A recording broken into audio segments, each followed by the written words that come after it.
Hi అండి, నేను మీ doctor రవియ. ప్రెగ్నెన్సీలో యూరిన్ ఎక్కువ సార్లు రావడం అనేది కామనేనా? ఇది ఒక కామన్ క్వశ్చన్ అడుగుతూ ఉంటారు. అవును, ఇది కామనే.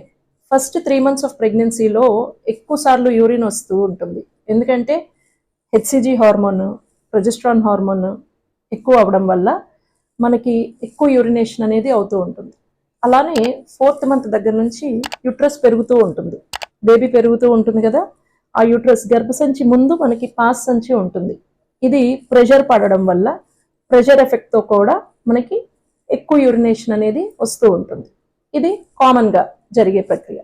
కొన్నిసార్లు యూరిన్ ఇన్ఫెక్షన్స్ అవుతూ ఉంటాయి, ఫ్రీక్వెంట్గా యూరిన్ ఇన్ఫెక్షన్స్. యూరిన్ ఇన్ఫెక్షన్ అవ్వడం వల్ల కూడా మనకి ఎక్కువ యూరిన్ వస్తుంది. అండ్ సేమ్ టైం మనకి బర్నింగ్ సెన్సేషన్, దురదగా ఉండడం, లేదా టాయిలెట్కి వెళ్తుంటే నొప్పిగా ఉండడం, కొన్నిసార్లు బ్లడ్లో యూరిన్ కూడా వస్తుంది. ఇలాంటిది ఏమైనా ఉంటే యూరిన్ ఇన్ఫెక్షన్స్ కనుక మీరు మీ గైనకాలజిస్ట్ని కలవాలి. మామూలుగా ఎక్కువ సార్లు యూరిన్ అవుతుంది కదా, ఇది కామనేలే అని చెప్పి లైట్ తీసుకోకండి. ఎందుకంటే తరచుగా యూరిన్ ఇన్ఫెక్షన్స్ అవుతూ ఉంటే అది మీకు, మీ బేబీకి ప్రమాదకరం. మీకు తొందరగా అంటే డెలివరీ పెయిన్స్ వచ్చేసే ఛాన్సెస్, ప్రీటర్మ్ లేబర్లో ల్యాండ్ అయ్యే ఛాన్సెస్ ఎక్కువ ఉంటాయి. అందుకని చెప్పి మీ గైనకాలజిస్ట్ని కన్సల్ట్ చేయండి.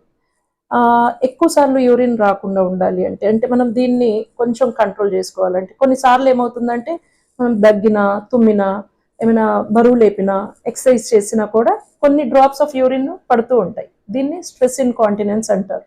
ఇది కూడా మనకి ప్రెగ్నెన్సీలో కామన్గా జరుగుతుంది. సో దానికోసం పెల్విక్ ఫ్లోర్ ఎక్సర్సైజెస్ అని, కీగిల్స్ ఎక్సర్సైజెస్ అని, కండరాల్ని మనకి బలం ఇవ్వడానికి కొన్ని ఎక్సర్సైజెస్ ఉంటాయన్నమాట.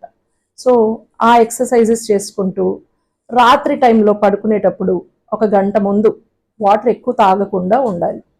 ఆ తర్వాత ఎక్కువ కాఫీ కంటెంట్, అంటే కాఫీని ఎక్కువ తీసుకోకూడదు. దీంతో మనకి ఎక్కువ యూరినేషన్ రాకుండా కొంచెం బెటర్గా చూసుకోవచ్చు. Thank you.